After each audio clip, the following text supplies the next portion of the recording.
ಖಂಡೇ ಖಾನ್ ಹಾಗೂ ಛತ್ರಪತಿ ಶಿವಾಜಿ ಮಹಾರಾಜರ ಯುದ್ಧದ ಕಥೆ.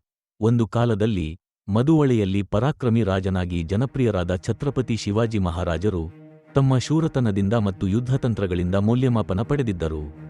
ಶತ್ರುಗಳಿಗೆ ಆತಂಕವಾಗಿ ತಮ್ಮ ಚಾಕಚಕ್ಯತೆಯಿಂದ ವಿಜಯಗಳ ಸರಣಿ ಸಾಧಿಸಿ ಖಂಡೇ ಖಾನ್ ಯುದ್ಧ. ಅದರ ಕಾಲದಲ್ಲಿ ಬಿಜಾಪುರ್ ಸುಲ್ತಾನನ ದಂಡನಾಯಕನಾಗಿದ್ದ ಖಂಡೇ ಖಾನ್ ಎಂಬ ಮುಸ್ಲಿಂ ಸೇನಾಧಿಪತಿ ಶಿವಾಜಿಯು ಹತ್ತಿಕ್ಕಬೇಕೆಂದು ಬಂದನು. ಖಂಡೇ ಖಾನ್ ತನ್ನ ದೊಡ್ಡ ಸೇನೆಯೊಂದಿಗೆ ಶಿವಾಜಿ ರಾಜರನ್ನು ಹಿಡಿಯಲು ಪ್ರಯತ್ನಿಸಿದ. ಆದರೆ ಶಿವಾಜಿ ಚಾಕಚಕ್ಯತೆಯಿಂದ ಗುಡ್ಡಗುಂಟೆಗಳಲ್ಲಿ ಅಡಗಿ ತನ್ನ ಸೈನ್ಯವನ್ನು ಚಿಕ್ಕ ಚಿಕ್ಕ ತಂಡಗಳಾಗಿ ಹಂಚಿದರು. ಇದರಿಂದ ಶತ್ರು ಸೇನೆಗೆ ಶಿವಾಜಿಯ ಸೈನ್ಯವನ್ನು ಎದುರಿಸಲು ಬಹಳ ಕಷ್ಟವಾಯಿತು. ಶಿವಾಜಿ ಮಹಾರಾಜರು ರಾತ್ರಿಯ ವೇಳೆಯಲ್ಲಿ ಅಚ್ಚರಿಯ ದಾಳಿ ನಡೆಸಿದರು. ಶತ್ರುಗಳಿಗೋಸ್ಕರ ಅದು ಭಾರೀ ಆಘಾತವಾಗಿತ್ತು. ಶಿವಾಜಿಯು ಗನಿಮಿ ಕಾವ, ಗುರಿಲ್ಲಾ ಯುದ್ಧ ತಂತ್ರ ಬಳಸಿ ಶತ್ರು ಸೇನೆಯ ಶಕ್ತಿ ಕುಂದಿಸಿದರು. ಕಾಡು ಪ್ರದೇಶದಲ್ಲಿ ಯುದ್ಧ ಮಾಡಲು ಶತ್ರು ಸೇನೆಗೆ ಅನುಕೂಲ ಇರಲಿಲ್ಲ. ಆದರೆ ಶಿವಾಜಿಯ ಸೈನಿಕರು ಅದರಲ್ಲಿ ನಿಪುಣರು. ವಿಜಯ. ಈ ಯುದ್ಧದಲ್ಲಿ ಶಿವಾಜಿ ಮಹಾರಾಜರು ಖಂಡೇ ಖಾನನನ್ನು ಸೋಲಿಸಿದರು.